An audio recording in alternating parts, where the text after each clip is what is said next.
Albert Einstein. On April 18, 1955, 76-year-old Albert Einstein died at Princeton Hospital in New Jersey. His aortic aneurysm had ruptured, causing severe internal bleeding. Surgeons told him an operation could save his life. Einstein refused. His exact words were, "I want to go when I want. It is tasteless to prolong life artificially. I have done my share. It is time to go." He died the following morning. But the story doesn't end there. A pathologist named Thomas Harvey performed the autopsy.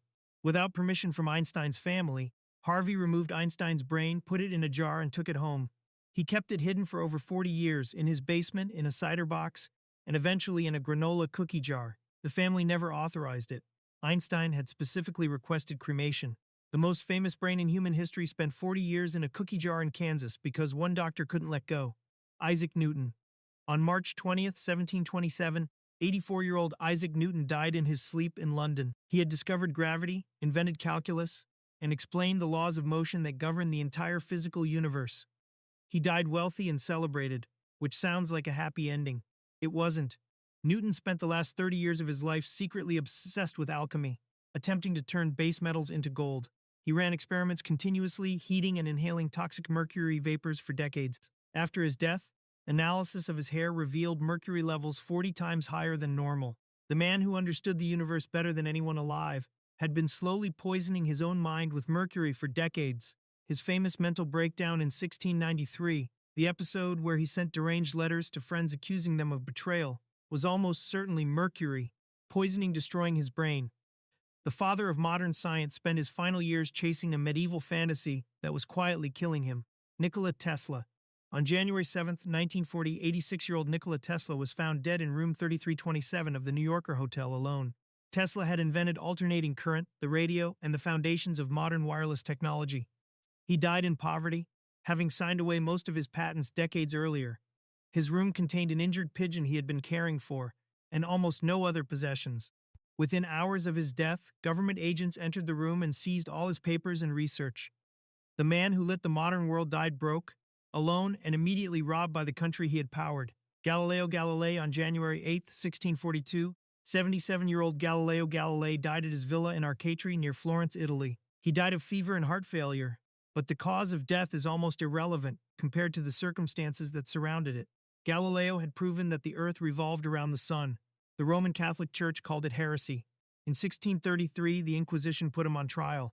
He was found guilty. He was forced to publicly renounce everything he knew to be true about the solar system, on his knees, in front of the court. The sentence was life imprisonment, later commuted to permanent house arrest. For the final 9 years of his life, Galileo was confined to his villa. He went completely blind in 1638. He spent his last 4 years unable to see, unable to leave, and forbidden from publishing.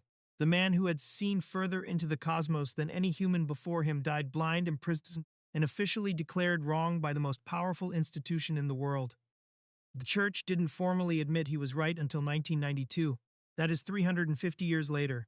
On July 4, 1934, 66-year-old Marie Curie died in a sanatorium in Passy, France. The woman who discovered two elements, won 2 Nobel Prizes, and built the foundation of modern nuclear science was killed by her own greatest achievement. Decades of handling radioactive materials without protection had saturated her bone marrow with radiation. Her body could no longer produce healthy blood cells. She died of aplastic anemia, her immune system destroyed from the inside. Her personal notebooks are still so radioactive today that they are stored in lead-lined boxes in Paris. To read them, you must sign a legal waiver accepting the health risk. The tools of her greatest discoveries became the weapon that killed her. Alan Turing. On June 8, 1954, 41-year-old Alan Turing was found dead in his home in Wilmslow, England. A half-eaten apple sat on his bedside table. The cause of death was cyanide poisoning. Turing had invented the concept of the modern computer in 1936. During World War II, he built the machine that cracked Nazi Germany's Enigma encryption.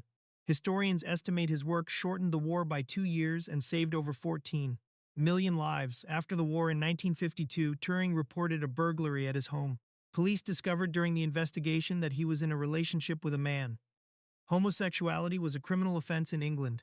He was convicted of gross indecency and given a choice, prison or chemical castration. He chose the injections. For a year, the British government administered synthetic estrogen to the man who had saved the country. His security clearance was revoked. The government that had used his genius to survive the war now considered him a national security risk. 2 years later, he was dead at 41. In 2013, Queen Elizabeth II granted him a royal pardon. In 2017, the law was changed to posthumously pardon every man convicted under the same offense. The apology came 63 years too late. Charles Darwin. On April 19, 1882, 73-year-old Charles Darwin died at his home, Down House, in Kent, England.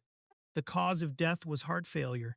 Darwin had changed the entire understanding of life on Earth with his theory of evolution by natural selection.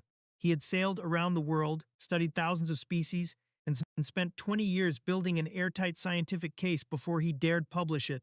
What most people don't know is that Darwin had been chronically ill for nearly his entire adult life.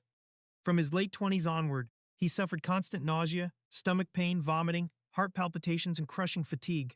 Doctors could never diagnose it. He spent entire years barely able to leave his house. Modern researchers have proposed everything from Chagas disease, contracted during his voyage on the Beagle, to severe anxiety disorder brought on by the weight of knowing his theory would destroy the religious worldview of his entire society. The man who discovered how life works spent most of his own life barely functional, quietly writing one of the most important books in human history from a sickbed. Stephen Hawking. On March 14, 2018, 76-year-old Stephen Hawking died peacefully at his home in Cambridge, England. He had lived with ALS, amyotrophic lateral sclerosis, for 55 years. When he was diagnosed at 21, doctors gave him 2 years to live. He outlived that prediction by more than half a century. ALS destroys motor neurons one by one. It takes movement, then speech, then breath. By his 30s, Hawking could no longer walk. By his 40s, he had lost his voice entirely. A cheek muscle twitching against a sensor was the only way he communicated with the world for the last decades of his life, one word at a time. During those years, he wrote best-selling books, appeared on television, gave lectures, and produced cosmological theories about black holes and the origin of the universe that reshaped physics. He worked at a rate most healthy scientists never match. His body had been taken from him piece by piece over 5 decades. His mind never stopped. Stephen Hawking died 55 years after doctors said he had 2 years left, having spent that half-century mapping the edges of the universe from a wheelchair.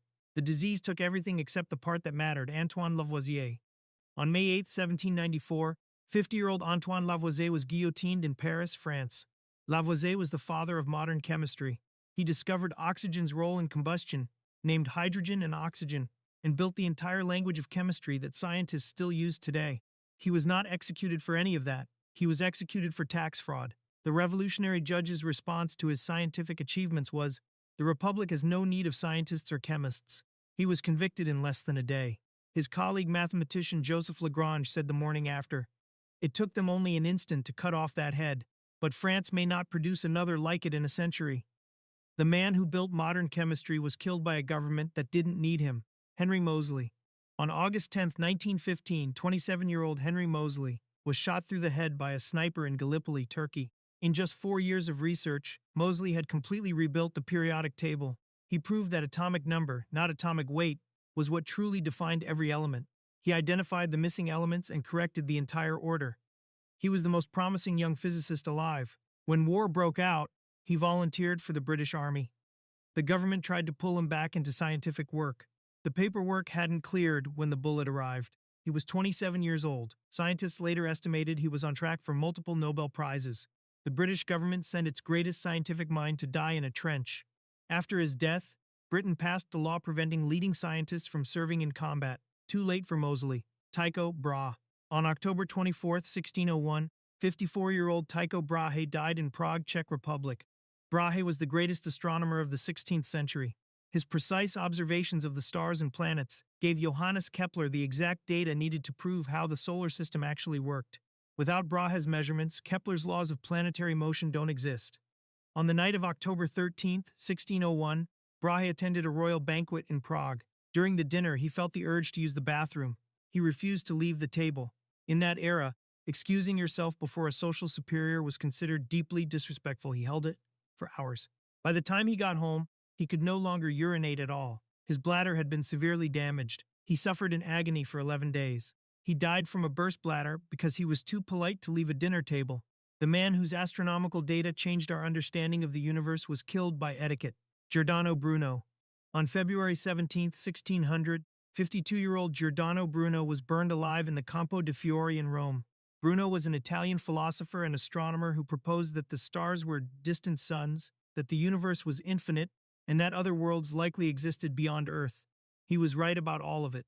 The Roman Inquisition arrested him in 1592 and held him in prison for 8 years, trying to get him to recant. He refused every time. On the morning of his execution, as he was tied to the stake, a crucifix was held up to his face as a final offer of mercy. He turned his head away in contempt. The fire was lit. Giordano Bruno was burned alive for saying the universe was bigger than the church believed. 400 years later, a statue of him stands in the exact spot where they killed him, staring directly toward the Vatican. Carl Wilhelm Scheele. On May 21, 1786, 43-year-old Carl Wilhelm Scheele died in Köping, Sweden. Scheele was one of the most brilliant chemists who ever lived. He discovered oxygen before Joseph Priestley, who got the credit. He also discovered chlorine, manganese, barium, and several organic acids. He discovered more elements and compounds than almost any scientist of his era. He had one catastrophic habit. He tasted everything he worked with. Every new chemical he discovered, he would smell and taste directly to study its properties. Those chemicals included hydrogen cyanide, mercury compounds, arsenic, and hydrofluoric acid. He did this his entire career. By his early 40s, his body was completely destroyed. He died of heavy metal poisoning at 43. The man who discovered more chemical elements than almost anyone in history was slowly poisoned to death by his own curiosity, one taste at a time.